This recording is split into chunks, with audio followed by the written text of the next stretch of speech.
नमस्कार दोस्तों, good evening, जय हिंद। इससे पहले वाले वीडियो में हम लोग देखे थे 88 नंबर प्रश्न तक विज्ञान मैराथन के अंतर्गत। ये लास्ट प्रश्न था दोस्तों, निम्न में कौन अप्रदीप्त वस्तु है? जिसका सही उत्तर था ऑप्शन सी, दर्पण, क्योंकि दर्पण से प्रकाश नहीं निकलता है। तो ये विज्ञान का सीरीज है दोस्तों। आज हम लोग देखने वाले हैं 88 नंबर प्रश्न से आगे के प्रश्न 300 प्रश्नों को नेक्स्ट हम लोग देखने वाले हैं। इसके साथ साथ सिर्फ विज्ञान का ही नहीं बल्कि भूगोल का, इतिहास का, सामाजिक विज्ञान के अन्य सभी विषयों का, करेंट अफेयर्स का, बिहार स्पेशल, भारतीय राष्ट्रीय आंदोलन स्पेशल, सभी तरह के पीडीएफ से आपको संपूर्ण तैयारी कराई जाएगी। यहाँ पे हम लोग मैराथन सीरीज के अंतर्गत सभी विषयों का लगभग 200-300 प्रश्न देखेंगे जो अत्यंत महत्वपूर्ण है आपकी सक्षमता परीक्षा के लिए। तो एकदम वीडियो से जुड़ जाइए दोस्तों, और आने वाले 5-10 दिनों तक आप लगातार एक एक वीडियो को देखते चलिए। और बेहतर तैयारी के लिए आप हमारे इस नंबर पर संपर्क करके 7091443130 और ग्रुप ज्वाइन कर सकते हैं, जहां पे सभी पीडीएफ आपको उपलब्ध करा दिया जाएगा। साथ में लाइव क्लास का link, practice set, play list का लिंक, ये सभी इंस्टेंटली आपको उपलब्ध करा दिया जाएगा, जहां से आपकी तैयारी बेहतर से बेहतर हो जाएगी। तो आइए दोस्तों, इस वीडियो को शुरू करते हैं। तो 88 नंबर प्रश्न हम लोग देख लिए। अब देखते हैं आगे 89 नंबर प्रश्न। मानव के सुस्पष्ट दर्शन की न्यूनतम दूरी होती है, कितनी होती है? तो सही उत्तर है ऑप्शन बी, 25 सेंटीमीटर।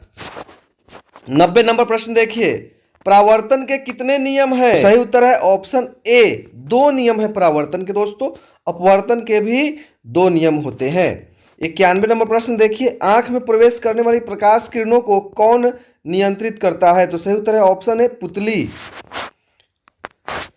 92 नंबर प्रश्न देखिए, 92, समतल दर्पण से बना प्रतिबिंब होता है। समतल दर्पण से बना प्रतिबिंब कैसा होता है? तो सही उत्तर है ऑप्शन ए, आभासी होता है, वस्तु के बराबर होता है, और वस्तु जितनी दूरी पर रहता है समतल दर्पण से उतनी ही दूरी पर प्रतिबिंब बनता है। चलिए 93 नंबर प्रश्न देखिए, श्वेत प्रकाश कितने रंगों का मिश्रण है? काफी आसान प्रश्न, 7 इसका सही उत्तर होगा ऑप्शन सी। 94 नंबर प्रश्न देखिए, आंख से दिव्यांग व्यक्ति के लिए कौन सी लिपि लोकप्रिय है? तो सही उत्तर है ऑप्शन है ब्रेल लिपि।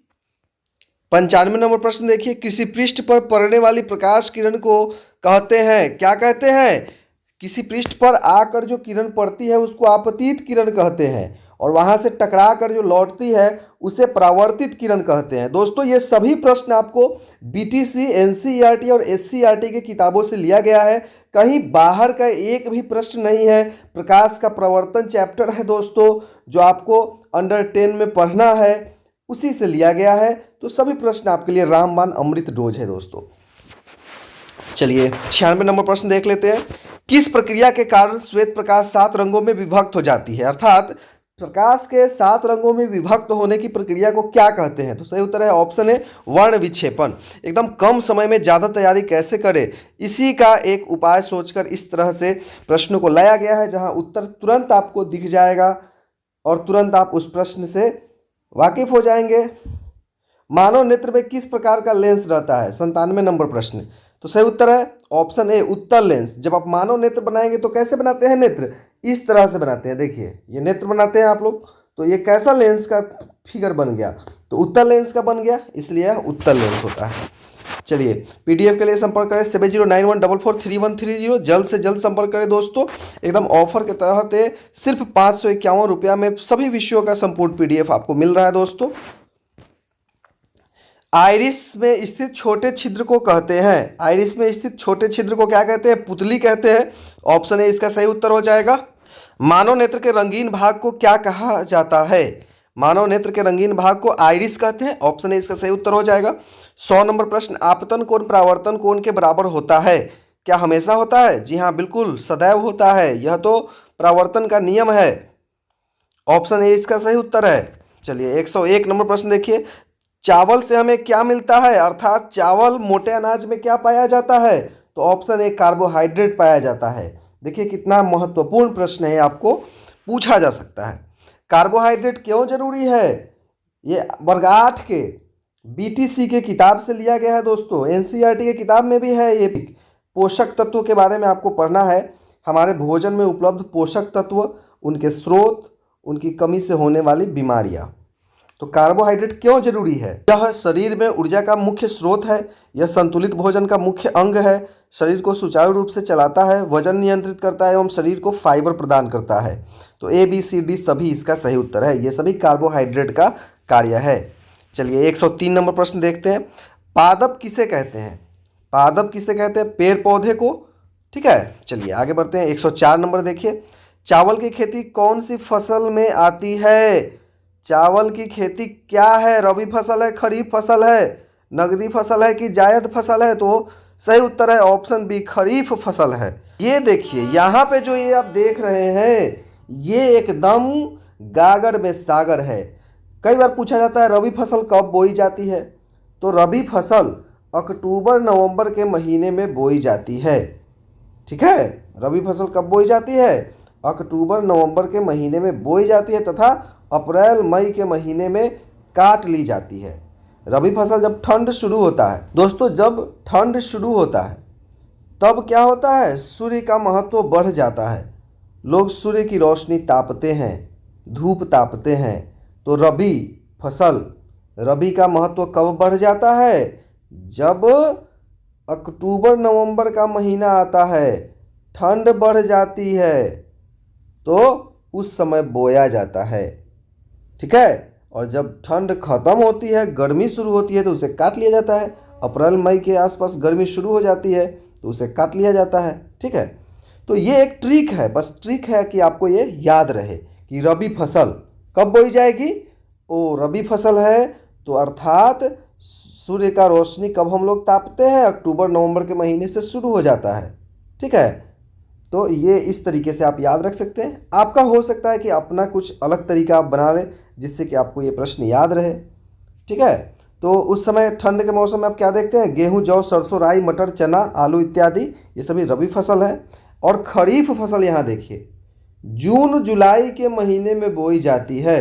अप्रैल मई में तो आप काट लिए रबी फसल को, उसके बाद खेत को तैयार करके जून जुलाई जब एकदम गर्मी का महीना होता है, गर्मी की छुट्टी होती है दोस्तों, देखिए जून में होती है गर्मी की छुट्टी, तो उस समय जून में जुलाई में खरीफ फसल को बोया जाता है।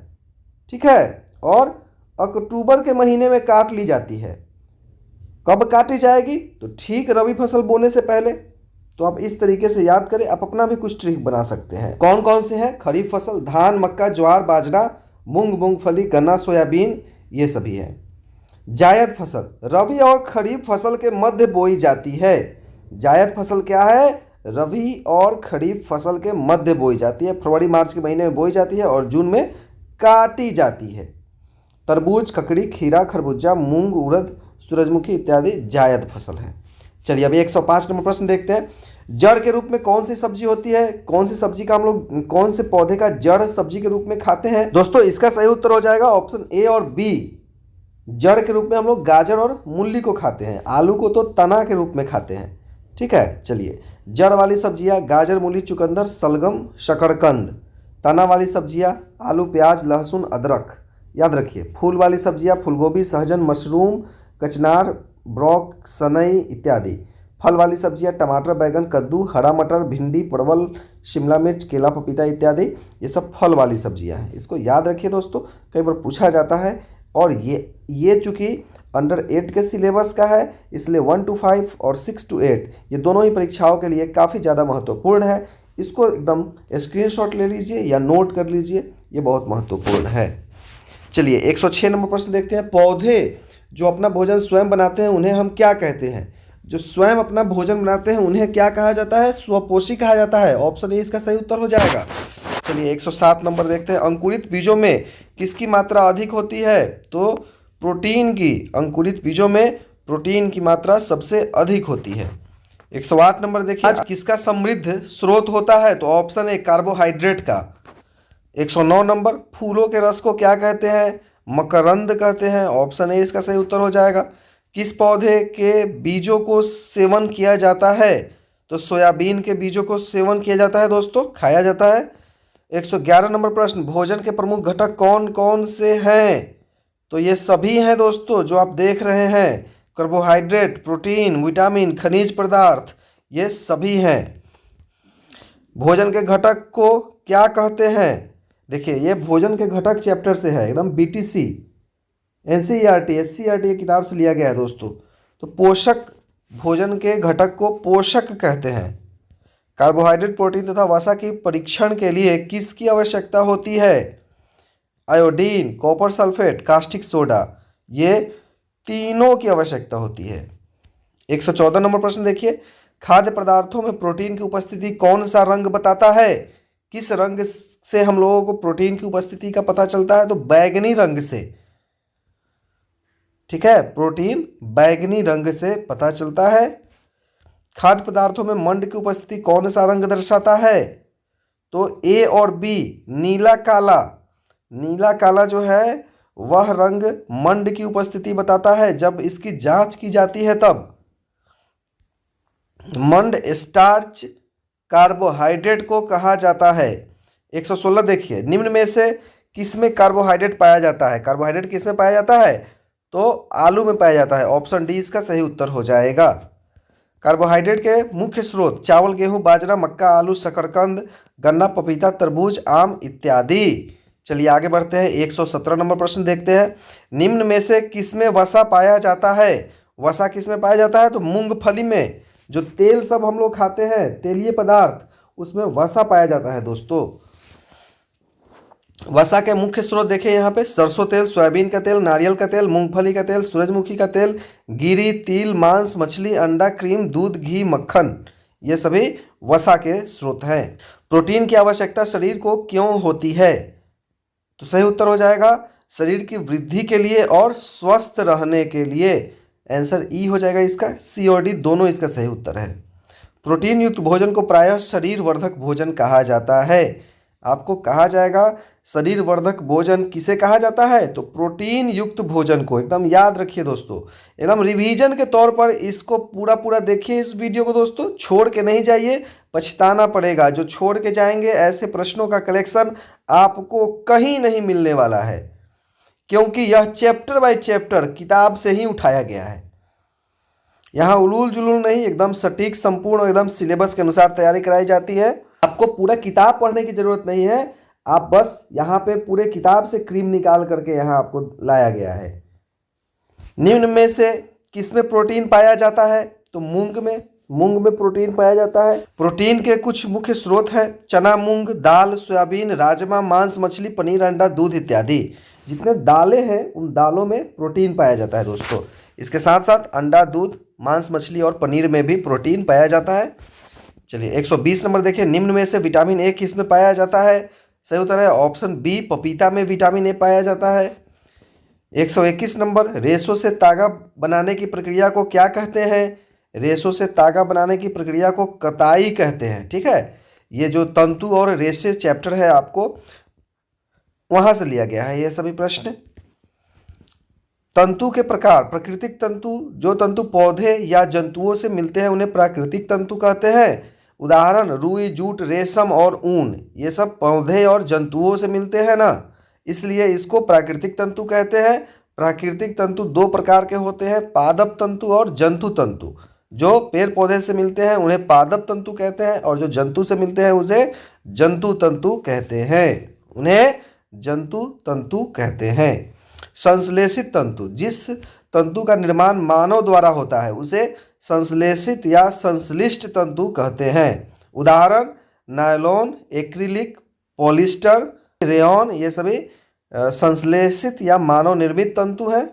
चलिए 122 नंबर प्रश्न देखिए फटाफट से, भारत सरकार द्वारा खादी एवं ग्रामोद्योग संगठन का निर्माण कब किया गया? सही उत्तर है ऑप्शन बी, 1956 ईस्वी में। 123 नंबर प्रश्न देखिए, तागों के दो सेटों को आपस में व्यवस्थित करके वस्त्र बनाने की प्रक्रिया को क्या कहते हैं? एकदम किताब से ही, किताब के लाइन से ही उठाया गया है दोस्तों। तो सही उत्तर है ऑप्शन है बुनाई कहते हैं। 124 नंबर प्रश्न देखिए, अनाज से कंकड़ पत्थर को किस विधि के द्वारा अलग किया जाता है? तो ऑप्शन सी हस्त चयन। आप लोग हाथ से उठा करके अनाज से कंकड़ पत्थर को चुन चुन करके अलग करते हैं तो उसे हस्त चयन कहते हैं।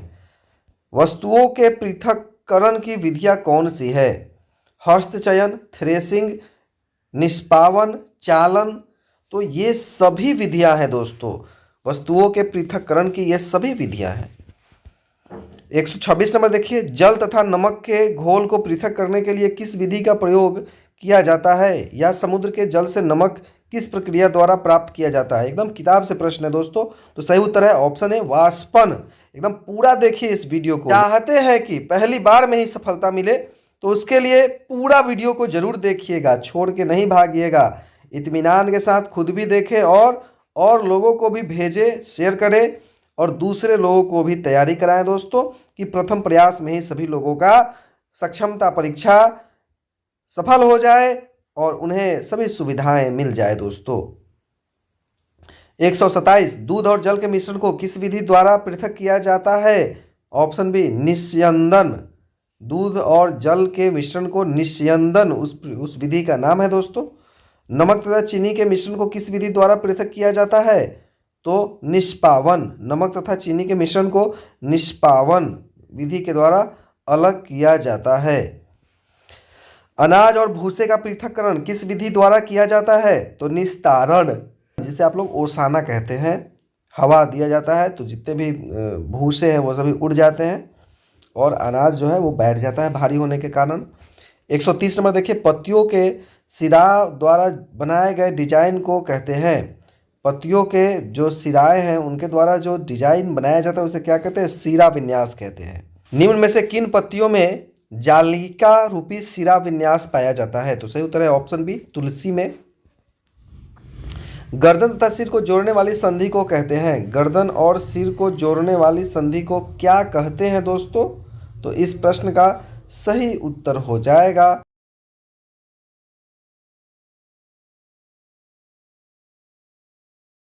133 नंबर देखिए, किसके शरीर में अस्थियां नहीं पाई जाती है? वह कौन सा जीव है जिसके शरीर में अस्थियां नहीं पाई जाती है? तो केचुआ है ना, केचुआ चारा जिसे कहते हैं, उसके शरीर में अस्थियां नहीं पाई जाती है। 134 नंबर प्रश्न देख लीजिए फटाफट से, किस पौधे की पत्तियां छूने पर अचानक सिकुड़ जाती है? तो ऑप्शन सी छुई मुई। 135 नंबर प्रश्न, सजीवों के मुख्य लक्षण नहीं है, इनमें से कौन सजीवों के मुख्य लक्षण नहीं है? तो सही उत्तर हो जाएगा ऑप्शन डी स्थिरता। सजीवों के लक्षण नहीं है तो स्थिरता हो जाएगा। सजीव एकदम स्थिर नहीं रह सकता है। अगर पूछा जाए सजीवों के मुख्य लक्षण कौन है इनमें से सबसे मेन लक्षण, तो सही उत्तर हो जाएगा ऑप्शन सी प्रजनन। 136 नंबर प्रश्न देखिए, निम्न में से किसका धारा रेखीय शरीर होता है? धारा रेखीय शरीर मछली का होता है। 137 नंबर प्रश्न, एसआई मात्रक के में लंबाई का मात्रक है। हाँ, एसआई मात्रक में लंबाई का मात्रक क्या होता है ये बताना है 137 नंबर प्रश्न में। तो सही उत्तर है ऑप्शन सी मीटर। 138 आवर्ती गति का उदाहरण है, बताइए आवर्ती गति का उदाहरण कौन सा है? लोलक का गति, आवर्ती गति। 139 पत्ती का वह भाग जिसके द्वारा वह ताने से जुड़ी रहती है कहलाता है पर्णवृत्त। वो क्या कहलाता है? Option A पर्णवृत्त। 140 नंबर प्रश्न, पत्तियों की रैखित संरचनाओं को कहते हैं।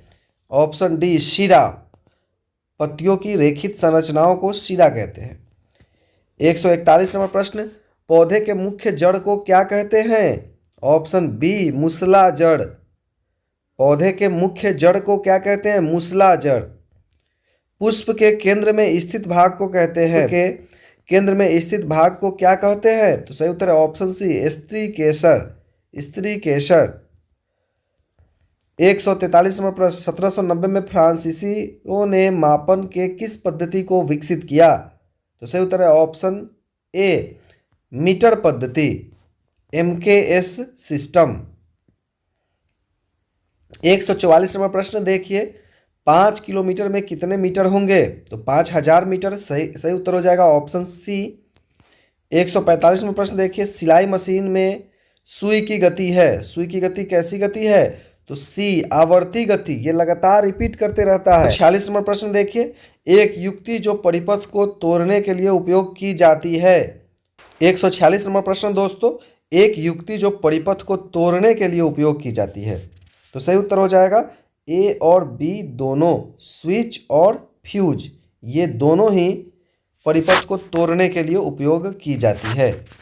147 नंबर प्रश्न देखिए, एक विद्युत सेल में कितने टर्मिनल होते हैं? तो 2 टर्मिनल होते हैं, है ना, धनात्मक वाला और ऋणात्मक वाला, पॉजिटिव टर्मिनल और नेगेटिव टर्मिनल।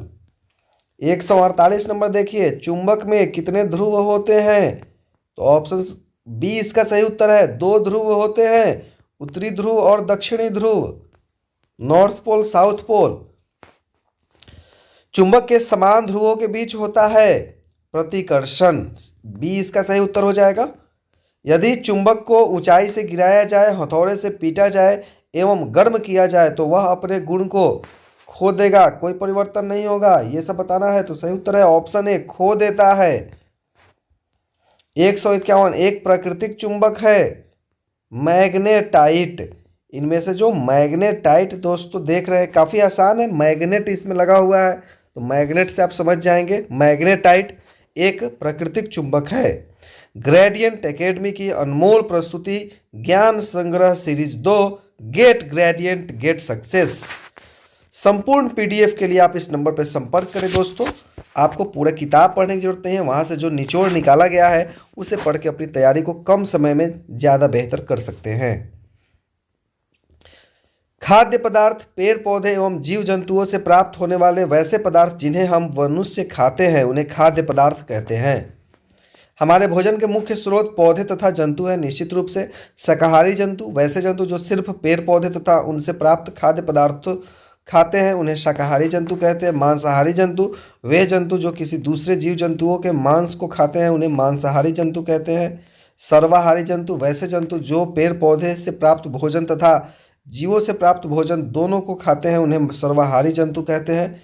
खाद्य पदार्थ विभिन्न प्रकार के हो सकते हैं। पेड़ पौधे के विभिन्न भागों को हम लोग खाते हैं। कुछ जीव जंतु के दूध अंडे मांस भी खाए जाते हैं। अलग अलग क्षेत्रों अलग अलग राज्यों में खाने पीने की वस्तुएं अलग अलग हो सकती है। कुछ खाद्य पदार्थों को कच्चा ही खाया जाता है जैसे फल, कुछ सब्जियां, मूली, गाजर, चुकंदर इत्यादि, जबकि कुछ खाद्य पदार्थों को पकाकर खाया जाता है, चावल, रोटी, सब्जी, दाल इत्यादि। फल के रूप में खाए जाने वाले खाद्य पदार्थ आम, सेव, नारंगी, पपीता, अमरूद, अंगूर, कटहल, जामुन इत्यादि। फूल के रूप में खाए जाने वाले खाद्य पदार्थ फूल गोभी, केले का फूल, सहजन, सनई। तना के रूप में खाए जाने वाले खाद्य पदार्थ आलू, प्याज, लहसुन, अदरक, गन्ना इत्यादि। जड़ के रूप में खाए जाने वाले खाद्य पदार्थ गाजर, मूली, चुकंदर, शकरकंद, शलजम। विभिन्न अनाजों के स्रोत अलग अलग होते हैं जैसे चावल का स्रोत धान, आटा का स्रोत गेहूं, दाल का स्रोत दाल के पौधे। जंतुओं के लिए खाद्य पदार्थ अलग है। कुछ जंतुएं घास, पत्तियां, खली, अनाज, चोकर आदि खाते हैं। कुछ जंतुएं छोटे जंतुओं के मृत शरीर को खाते हैं। विभिन्न प्रकार के दुग्ध उत्पाद हैं मक्खन, क्रीम, घी, पनीर और दही इत्यादि। दूध, अंडा, मांस, मछली का स्रोत जंतु है। ये सभी दोस्तों एकदम लाइन बाय लाइन आपको किताब से लिया गया है। शहद मधुमक्खियों के द्वारा भंडारित फूलों के रस जिन्हें मकरंद कहा जाता है से बनता है। शहद किससे बनता है? तो मकरंद से बनता है। ग्रेडियंट एकेडमी की अनमोल प्रस्तुति ज्ञान संग्रह series 3 get gradient get success. वर्ग 6 विज्ञान अध्याय 2 भोजन के घटक वहाँ से लिया गया है। देखिए दोस्तों, वर्ग 6 के विज्ञान के पुस्तक से अध्याय 2 भोजन के घटक से ये सब लिया गया है। पहले चैप्टर में हम लोगों ने देखा विभिन्न प्रकार के खाद्य पदार्थों को जिसमें चावल, रोटी, दाल, सब्जी, बैगन का भरता, सांभर तथा भिंडी, दूध, दही, मक्खन, पनीर, अंडा, मांस, मछली इत्यादि। अब इस चैप्टर में हम सभी पढ़ेंगे आखिर विभिन्न प्रकार के भोजन में कौन कौन से तत्व पाए जाते हैं जो हमारे शरीर के लिए अत्यंत उपयोगी होते हैं, अर्थात भोजन के घटक। भोजन की सामग्रियों में हमारे शरीर के लिए कुछ आवश्यक घटक होते हैं। इन घटकों को हम पोषक कहते हैं। भोजन के मुख्य पोषक हैं कार्बोहाइड्रेट, प्रोटीन, वसा, विटामिन तथा खनिज लवण। इसके अतिरिक्त भोजन में रुक्षांश तथा जल भी शामिल है। खाद्य पदार्थों में चाहे वह कच्चे हो या पके हुए हो, कार्बोहाइड्रेट, प्रोटीन तथा वसा की उपस्थिति का परीक्षण आसानी से किया जा सकता है। इन परीक्षणों को करने के लिए हम सभी को आयोडीन, कॉपर सल्फेट तथा कास्टिक सोडा विलयनों की आवश्यकता पड़ती है। आप कुछ परख नली तथा एक ड्रॉपर भी ले लें। हमारे भोजन में पाए जाने वाले मुख्य कार्बोहाइड्रेट मंड तथा शर्करा के रूप में होते हैं। मंड का परीक्षण आसानी से कर सकते हैं। परीक्षण के लिए खाद्य पदार्थ या कच्ची सामग्री की थोड़ी मात्रा लीजिए। इसमें तनु आयोडीन विलयन 2-3 बूंद डालिए। खाद्य पदार्थ के रंग में होने वाले परिवर्तन को देखिए, क्या यह नीला या काला हो गया। क्या करेंगे दोस्तों, परीक्षण के लिए खाद्य पदार्थ की कच्ची सामग्री में थोड़ी मात्रा लेंगे, तनु आयोडीन विलयन की 2-3 बूंद डालेंगे इसमें, फिर देखेंगे क्या कलर में परिवर्तन हुआ। नीला या काला रंग मंड की उपस्थिति को बताता है। प्रोटीन की उपस्थिति का पता लगाने के लिए खाद्य पदार्थ का पेस्ट या चूर्ण बना लें। पूरे चूर्ण को परख नली में डालकर 10 बूंद जल रखकर उसको अच्छी तरह हिलाएं। अब परख नली में 2 बूंद कॉपर सल्फेट का विलयन डालें, 10 बूंद कास्टिक सोडा का विलयन डालें। अच्छी तरह हिलाकर कुछ देर के लिए परख नली में स्थिर रख दें। क्या परख नली के अंदर का पदार्थ बैंगनी रंग का हो गया। बैंगनी रंग खाद्य पदार्थ में प्रोटीन की उपस्थिति को बताता है। बैंगनी रंग खाद्य पदार्थ में प्रोटीन की उपस्थिति को बताता है। ये आप जरूर याद रखें दोस्तों, वो याद नहीं रखें क्या प्रोसेस है, किस तरीके से हम लोग निकालते हैं, लेकिन ये जरूर याद रखें कि कौन सा रंग है जो प्रोटीन की उपस्थिति को बताता है, तो बैंगनी रंग है। वसा की उपस्थिति के लिए आप खाद्य पदार्थ को एक कागज़ में रखकर हल्का कूटिए। यदि कागज़ तेलीय हो गया तो उसमें वसा है। किसी एक खाद्य पदार्थ में एक से अधिक पोषक तत्व उपलब्ध हो सकते हैं। वसा एवं कार्बोहाइड्रेट युक्त भोजन को ऊर्जा देने वाला भोजन कहते हैं। अब यहाँ प्रश्न आता है, ऊर्जा देने वाला भोजन किसे कहते हैं। तो वसा एवं कार्बोहाइड्रेट युक्त भोजन को ऊर्जा देने वाला भोजन कहा जाता है। कार्बोहाइड्रेट का स्रोत दोस्तों देखिए कई बार ये आया, इसको एकदम याद रखें। चावल, गेहूं, मक्का, बाजरा, आलू, शकरकंद, गन्ना, तरबूज, पपीता इत्यादि। वसा के स्रोत मूंगफली, गिरी, तिल। वसा के स्रोत हो गए दोस्तों मूंगफली, गिरी, तिल, सरसों का तेल, नारियल का तेल, सोयाबीन का तेल, सूरजमुखी का तेल। जितना तेलीय पदार्थ है उसमें वसा होता है। वसा के जीव जंतु स्रोत क्या है, तो दूध, घी, मक्खन, क्रीम, अंडे, मांस, मछली इत्यादि। प्रोटीन की अवस्था शरीर की वृद्धि तथा स्वस्थ रहने के लिए होती है। प्रोटीन युक्त भोजन को प्रायः शरीर वर्धक भोजन कहते हैं। आप याद रखिए दोस्तों, शरीर वर्धक भोजन कौन है, तो प्रोटीन है। और ऊर्जा वाला भोजन कौन है, तो कार्बोहाइड्रेट और वसा है। एकदम याद रखिए। प्रोटीन के स्रोत पेड़ पौधे, मटर, सोयाबीन, चना, राजमा, मूंग, सभी दालें इत्यादि।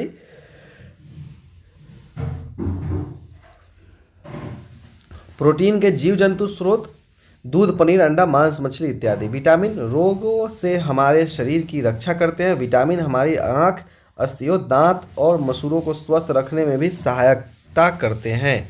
विटामिन कई प्रकार के होते हैं जिन्हें अलग अलग नामों से जाना जाता है। इनमें से कुछ को vitamin A, vitamin B, vitamin C, vitamin D, vitamin E तथा विटामिन के नाम से जाना जाता है। विटामिन ए का स्रोत यहाँ पे देखिए, दूध, मछली, आम, गाजर, पपीता इत्यादि। विटामिन ए किस में होता है, दूध में, मछली में, आम में, गाजर में, पपीता इत्यादि में।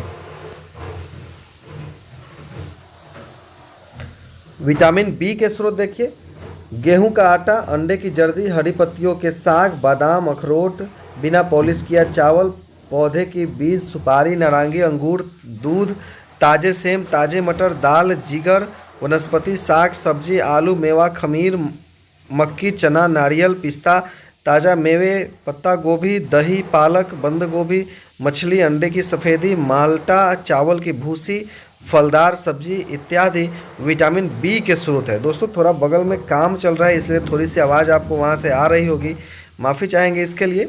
चलिए आगे बढ़ते हैं हम लोग। विटामिन बी के एक समूह को विटामिन बी कॉम्प्लेक्स के नाम से जाना जाता है, जिसमें 8 प्रकार के विटामिन होते हैं। विटामिन बी कॉम्प्लेक्स में 8 प्रकार के विटामिन बी होते हैं। अब आइए विटामिन सी के स्रोत देखते हैं। खट्टे फल, संतरा, टमाटर, अमरूद, नींबू, हरी मिर्च, आंवला इत्यादि विटामिन सी के स्रोत है। विटामिन डी के स्रोत दूध, मक्खन, अंडा, मछली का यकृत इत्यादि। विटामिन बी और सी जल में घुलनशील विटामिन होते हैं। अब यहाँ देखिए ये काफ़ी महत्वपूर्ण आ गया, जल में घुलनशील विटामिन कौन से हैं, तो विटामिन बी और सी जल में घुलनशील है, जबकि विटामिन ए, डी, ई, के वसा में घुलनशील विटामिन होते हैं। ठीक है। डेका, डेका याद रखिए, डी, ई, के, ए, डेका। डेका जो है वसा में घुलनशील है DEKA, ये चारों डेका। BC जल में, और डेका जो है वो वसा में घुलनशील विटामिन है। विटामिन ए हमारी त्वचा तथा आंखों को स्वस्थ रखता है। विटामिन सी बहुत से रोगों से लड़ने में हमारी मदद करता है। विटामिन डी हमारी अस्थियों और दांतों के लिए कैल्शियम का उपयोग करने में हमारे शरीर की सहायता करता है। आयोडीन के स्रोत, आयोडीन के अच्छे स्रोत में नमक, अनाज, दालें, दूध, मछली और सी फूड है। ठीक है, आयोडीन के स्रोत में क्या है? आयोडीन के अच्छे स्रोत नमक, अनाज, दालें, दूध, मछली और सी फूड है। सी फूड मतलब समुद्री जीव जंतुओं से प्राप्त होने वाले फूड जो है, भोजन जो है। मांस और अंडों में भी कुछ मात्रा में आयोडीन होता है। इसके अलावा आलू, मुनक्का, दही, ब्राउन राइस, लहसुन, मशरूम, पालक भी अच्छे स्रोत हैं। लोहे के स्रोत, ठीक है, लोहे के स्रोत, आयरन के स्रोत यहाँ पे दूध, केला, हरी मिर्च इत्यादि। कैल्शियम के स्रोत दूध, पालक, सेव, पपीता, यकृत इत्यादि। संतुलित आहार, संतुलित आहार क्या होता है?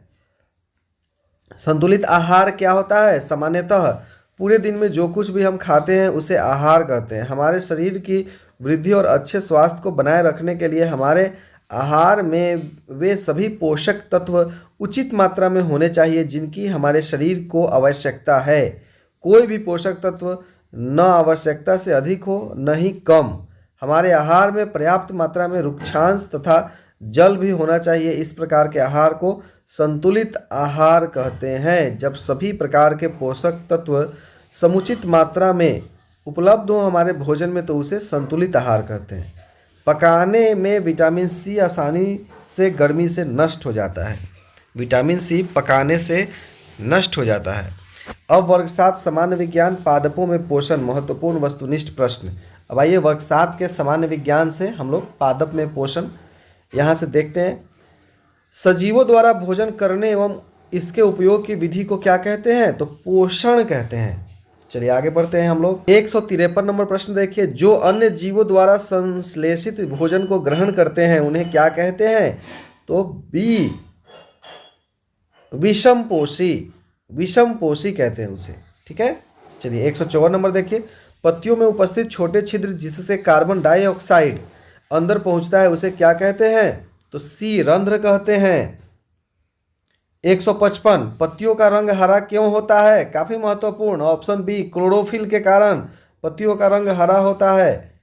156 प्रकाश संश्लेषण के लिए आवश्यक है। प्रकाश संश्लेषण के लिए क्या आवश्यक है? क्लोरोफिल, सूर्य का प्रकाश, कार्बन डाइऑक्साइड और जल। तो ये चारों आवश्यक है दोस्तों। प्रकाश संश्लेषण के लिए ये चारों आवश्यक है।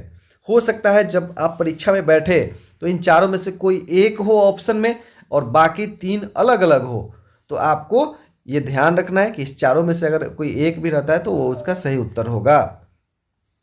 प्रकाश संश्लेषण अभिक्रिया में सूर्य का प्रकाश, CO2 एवं जल भाग लेते हैं। इसके फलस्वरूप कार्बोहाइड्रेट, ऑक्सीजन तथा जल निकलता है। ऑक्सीजन जल का उत्पाद है न कि CO2 का। ऑक्सीजन जो है जल का उत्पाद है न कि CO2 का। ठीक है, चलिए आगे बढ़ते हैं हम लोग। 157 देखते हैं।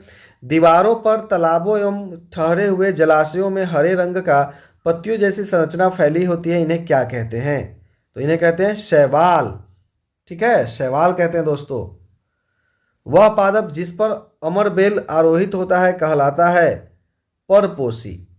वह पादप जिस पर अमरबेल आरोहित होता है उसे क्या कहते हैं? परपोषी कहते हैं। 159 नंबर प्रश्न देखिए। निम्न में कौन कीटभक्षी पादप है? यहाँ पे कीटभक्षी पादप आपको बताना है।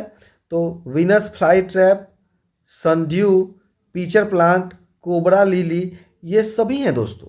ये सभी कीटभक्षी पादप है, सभी कीट को खाते हैं। छोटे कीड़े मकोड़े को ये सभी पौधे खाते हैं दोस्तों। तो pitcher plant, cobra lily, sundew, Venus fly trap, ये तो काफ़ी आसान है। फ्लाई ट्रैप इसके नाम में ही ऐसा है कि आप समझ जाएंगे कीटभक्षी पादप है। Sundew, sundew, pitcher plant, cobra lily, आप 10 बार बोलेंगे आपको ये याद हो जाएगा और इन्हीं चारों में से कोई एक रहेगा ऑप्शन में। कीटभक्षी पादप की पूरी दुनिया में लगभग 400 प्रजातियां पाई जाती है। भारत में 30 प्रकार के कीटभक्षी पौधे पाए जाते हैं। यह पौधे कीट पतंगों को खाकर ऑक्सीजन देते हैं। 160 नंबर प्रश्न है दोस्तों। किसी मृत एवं अपघटित जैविक पदार्थ से पोषण प्राप्त करने वाले पोषक को क्या कहते हैं? तो मृतजीवी पोषण कहते हैं उसे। Join course group for preparation 7091443130। ये कोर्स ज्वाइन करके ये सभी पीडीएफ, इस तरह के सभी विषयों का पीडीएफ आपको वहाँ पे ग्रुप में उपलब्ध करा दिया जाता है दोस्तों। मात्र 451 रुपये में 1 to 5 वाले लोगों को उपलब्ध कराया जा रहा है और 551 रुपये में 6 to 8 वाले लोगों को उपलब्ध कराया जा रहा है पीडीएफ। तो जल्द से जल्द इस नंबर पर संपर्क करके आप ग्रुप ज्वाइन करके सभी विषयों का निचोड़ प्रश्नों का कलेक्शन ले सकते हैं। 161 नंबर प्रश्न देखिए, वैसे जीव जो अपना पोषक तत्व तथा आवास एक दूसरे से बांटते हैं इसे क्या कहते हैं? तो सहजीवी संबंध कहते हैं। सहजीवी संबंध, जो अपना पोषक तत्व और आवास एक दूसरे से बांटते हैं। लाइकेन कहे जाने वाले, एकदम बीपीएससी में पूछा गया है ये, लाइकेन कहे जाने वाले जीवों में 2 भागीदार होते हैं, एक कवक और दूसरा शैवाल। कवक और शैवाल, एकदम इसको याद रखिएगा। 162 नंबर प्रश्न, पादपों को प्रोटीन बनाने के लिए किसकी आवश्यकता होती है? पादपों को प्रोटीन बनाने के लिए नाइट्रोजन की आवश्यकता होती है। 163 नंबर देखिए, नाइट्रोजन स्थिरीकरण किस जीवाणु के द्वारा किया जाता है? राइजोबियम, याद रखिए राइजोबियम जीवाणु है जिसके द्वारा नाइट्रोजन स्थिरीकरण किया जाता है। पौधे वायुमंडल के नाइट्रोजन को प्रत्यक्ष रूप से उपयोग नहीं कर सकते। राइजोबियम नामक जीवाणु चना, मटर, मूंग, सेम इत्यादि पौधों की जड़ों में पाए जाते हैं। यह जीवाणु नाइट्रोजन को नाइट्रिक यौगिक में बदल देता है जिसे पौधे आसानी से उपयोग कर नाइट्रोजन की पूर्ति कर लेते हैं। इसके बदले पौधे जीवाणु को आवास प्रदान करते हैं। यह भी सहजीवी संबंध का एक उदाहरण है। 164 नंबर प्रश्न देखिए, जटिल खाद्य पदार्थों का सरल खाद्य पदार्थों में परिवर्तित होना या टूटना कहलाता है। ऑप्शन बी पाचन। 165 नंबर प्रश्न, आहार को शरीर के अंदर लेने की क्रिया क्या कहलाती है? तो अंतर्ग्रहण। 166 नंबर प्रश्न, मनुष्य के दांतों का पहला सेट किस अवस्था में निकलता है? ऑप्शन सी शैशवावस्था में। शैशवावस्था में मनुष्य के दांतों का पहला सेट निकलता है। 167, सभी दूध के दांत किस उम्र तक टूट जाते हैं? ऑप्शन बी 8 वर्ष। 8 वर्ष की उम्र तक सभी दूध के दांत टूट जाते हैं। 168 नंबर, शरीर में हाइड्रोक्लोरिक अम्ल किसके द्वारा स्रावित किया जाता है? ऑप्शन ए अमाशय के द्वारा। हाइड्रोक्लोरिक अम्ल अमाशय के द्वारा स्रावित किया जाता है। शरीर की सबसे बड़ी ग्रंथि है यकृत। शरीर की सबसे बड़ी ग्रंथि है यकृत। 5 बार बोलिएगा दोस्तों, याद हो जाएगा।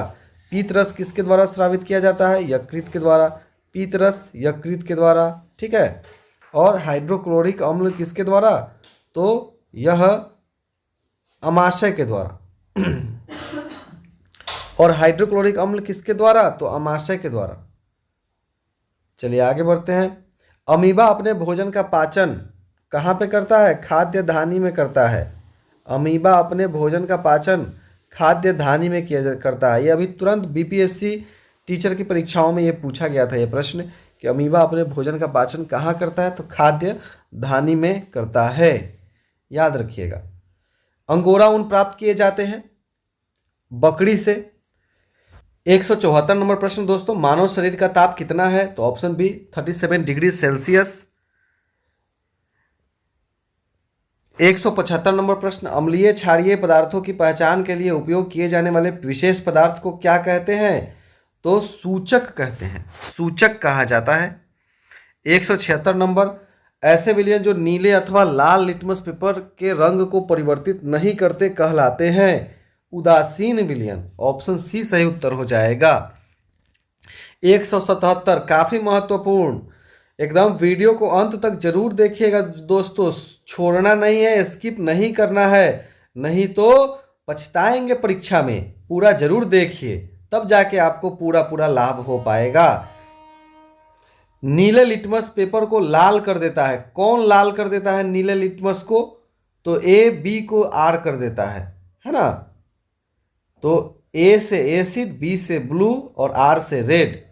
ए बी को रेड करता है, ऐसे याद रखिए।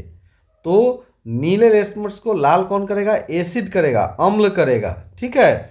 ए बी को लाल करेगा, ठीक है, ए बी को, एसिड ब्लू को रेड करेगा, लाल करेगा, ठीक है, और इसका उल्टा जो लाल को नीला कर दे वो क्षारीय होगा, ठीक है। अम्ल का पीएच मान होता है सी, 7 से कम, अम्ल कम, अम्ल कम, अम्ल कम, अम्ल कम, अम्ल जो है वो कम होता है 7 से, अम्ल कम होगा ना।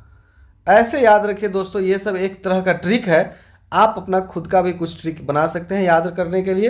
अम्ल कम होता है ना, अम्ल क्या होगा, 7 से कम होगा, जिसका 7 होगा वह उदासीन होगा, और 7 से अधिक होगा वो क्षारीय होगा, ठीक है। चलिए, लोहे में जंग लगना कैसा परिवर्तन है, तो रासायनिक परिवर्तन है। 180 नंबर प्रश्न, जब कार्बन डाइऑक्साइड को चूने के पानी में प्रवाहित किया जाता है तो यह के बनने के कारण दूधिया हो जाता है, किसके बनने के कारण, कैल्शियम कार्बोनेट के बनने के कारण दूधिया हो जाता है, ठीक है दोस्तों। चलिए अब हम लोग आगे बढ़ते हैं। 181 नंबर प्रश्न है, खाने के सोडे का रासायनिक नाम है, खाने वाले सोडे को क्या कहते हैं, सोडियम बाइकार्बोनेट। अब बाई किए हैं तो खाइएगा ही ना, खरीदे हैं तो खाइए, ऐसे याद रखिए, सोडियम बाइकार्बोनेट। जब बाई किया गया तो वह खाने वाला सोडा है, और सीधे सोडियम कार्बोनेट होगा तो धोने वाला सोडा होगा, ठीक है। बाई किए हैं तो खाइए।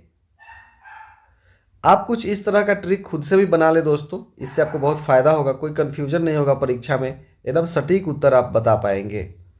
यशद लेपन गैल्वेनाइजेशन कहलाता है, लोहे पर जिंक का परत चढ़ाना, लोहे पर जिंक का परत चढ़ाना। 183 नंबर देखिए, पवन का वेग बढ़ने पर वायु दाब क्या होगा, पवन का वेग अगर बढ़ जाए तो वायु दाब क्या होगा, घट जाएगा। 184, मृदा में उपस्थित सड़े गले जैव पदार्थ कहलाते हैं ह्यूमस, ह्यूमस कहलाते हैं, ठीक है। 185, मृदा के निर्माण का प्रक्रम कहलाता है अपक्षय, मृदा के निर्माण के प्रक्रम को अपक्षय कहते हैं। अंगोरा ऊन किससे प्राप्त होता है, तो खरगोश से प्राप्त होता है अंगोरा ऊन। 187 नंबर प्रश्न देखिए, पश्मीना प्राप्त होता है, पश्मीना किससे होता है, तो बकरी से प्राप्त होता है पश्मीना ऊन। 188 प्रश्न, अच्छी गुणवत्ता वाले ऊन प्राप्त करने के लिए भेड़ों को किस प्रजनन के द्वारा उत्पन्न किया जाता है, तो ऑप्शन ए वर्णात्मक प्रजनन। ये बिल्कुल बीटीसी के किताब से लिया गया है दोस्तों ये प्रश्न।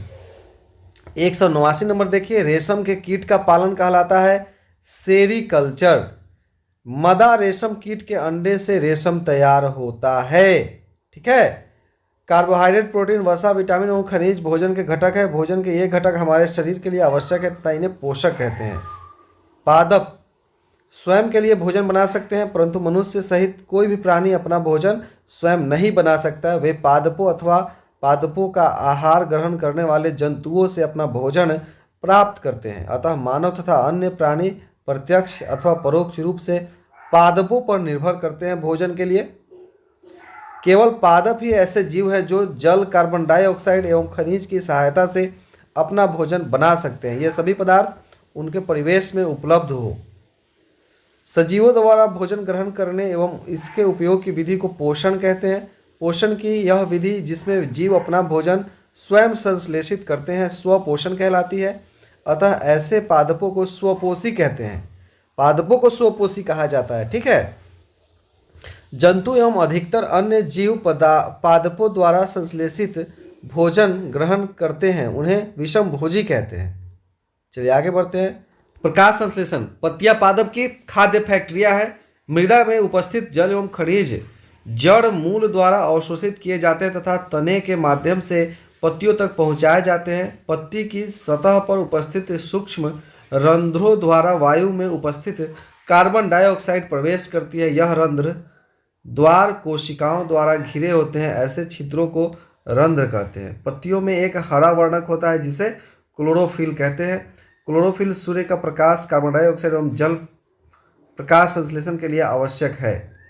सभी जीवों के लिए परमावश्यक ऑक्सीजन भी प्रकाश संश्लेषण के दौरान निर्मित होती है। प्रकाश संश्लेषण की अनुपस्थिति में पृथ्वी पर जीवन की कल्पना असंभव है। सभी जीवों के लिए सूर्य ऊर्जा का चरम स्रोत है। प्रकाश संश्लेषण के दौरान पत्ती की क्लोरोफिल युक्त कोशिकाएं सूर्य के प्रकाश की उपस्थिति में कार्बन डाइऑक्साइड एवं जल से कार्बोहाइड्रेट का संश्लेषण करती है। इस प्रक्रम में ऑक्सीजन निर्मुक्त होती है। कार्बोहाइड्रेट अंततः पत्तियों के मंड स्टार्च के रूप में संचित हो जाता है।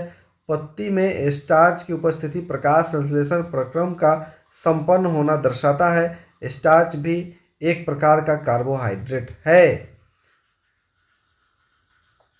तालाब अथवा ठहरे हुए जलाशय में हरे अवपंखी काई जैसे पादप देखे होंगे। काई लग जाता है ना दोस्तों बरसात के दिनों में। ये सामान्यतः कुछ जीवों की वृद्धि के कारण बनते हैं जिन्हें शैवाल कहते हैं। इनका रंग हरा क्यों होता है? इनमें क्लोरोफिल होता है जिसके कारण ये हरे दिखाई देते हैं। शैवाल भी प्रकाश संश्लेषण द्वारा अपना भोजन स्वयं बनाते हैं। कार्बोहाइड्रेट कार्बन, हाइड्रोजन एवं ऑक्सीजन से बनते हैं। कार्बोहाइड्रेट कार्बन, हाइड्रोजन एवं ऑक्सीजन से बनते हैं। इनका उपयोग खाद्य के अन्य घटकों के संश्लेषण में होता है, परंतु प्रोटीन नाइट्रोजनी पदार्थ है। इसमें कार्बन, ऑक्सीजन एवं हाइड्रोजन के अतिरिक्त नाइट्रोजन भी होता है।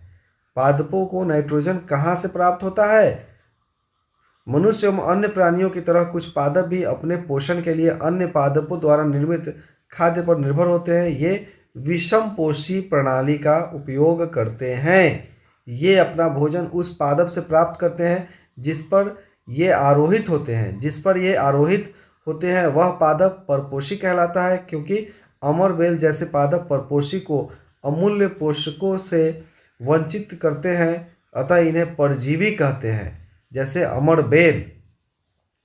तो इस तरह से दोस्तों आप देखेंगे पीडीएफ में एकदम निचोड़ निकाला हुआ प्रश्न है दोस्तों।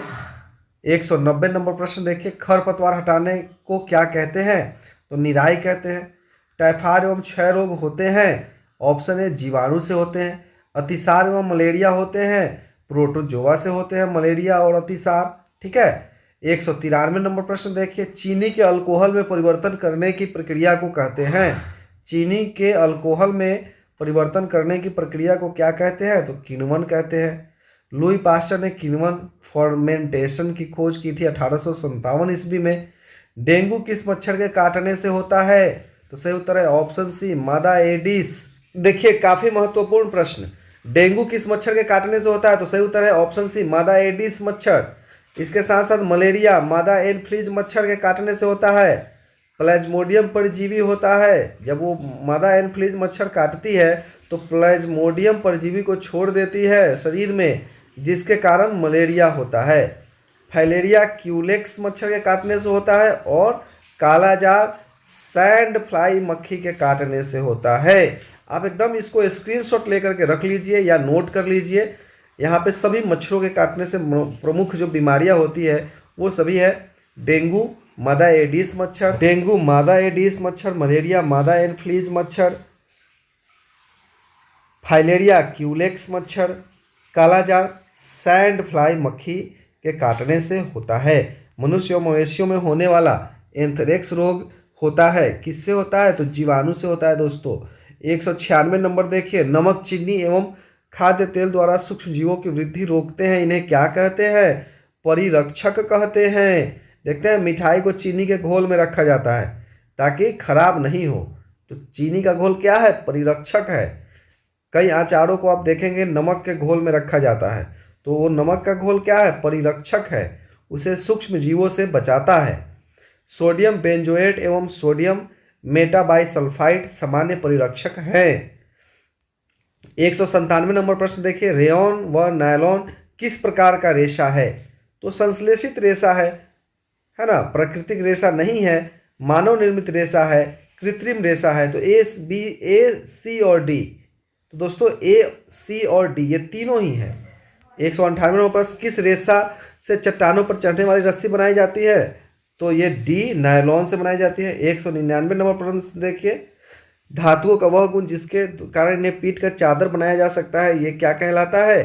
तो इसे हम लोग कहते हैं आघात वर्धनीयता। ठीक है, जिससे पीट कर इन्हें चादर बनाई जा सकती है। पेट्रोलियम को पृथक करने का प्रक्रम कहलाता है परिष्करण। सही है उत्तर हो जाएगा ऑप्शन ए। और तन्यता क्या है? तो तार बनाते हैं जिसे खींचकर, उसे तन्यता कहते हैं। आवर्त सारणी में 118 तत्व है जिनमें 91 धातु है, 18 अधातु है और 7 उपधातु है। आप देखेंगे अगर 91 आप याद रखते हैं, अब देखिए 118 है, 8 में 1 जोड़िएगा तो 9 हो जाएगा, 91 ये हो गया, धातु हो गया, फिर 9 में से 1 घटा दिए तो 8 आ गया, तो 18 उपधातु हो गया, फिर 8 में से 1 घटा दिए तो 7 आ गया, 7 उपधातु हो गया।